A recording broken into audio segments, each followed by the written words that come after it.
हाय जय जगन्नाथ सांग मैंने मु बबी स्वागत करुच्ची मोर आउ एक नया ब्लॉग को आज भिडियोटी स्टार्ट करुच्ची मोर सकाळर ब्रेकफास्ट पूर्वर मु आज बनाऊँगी सकाळर ब्रेकफास्ट चूड़ा सन्तुला। तो चलतु देखा मु किपरि बनाऊँगी चूड़ा सन्तुला।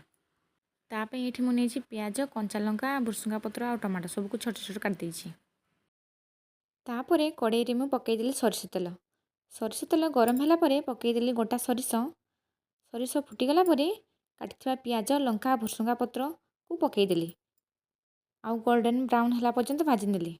तापर काटी रखि टमाटो को देदेली। तापर से देदेली स्वाद अनुसार लुण आउ हलदीर गुंड।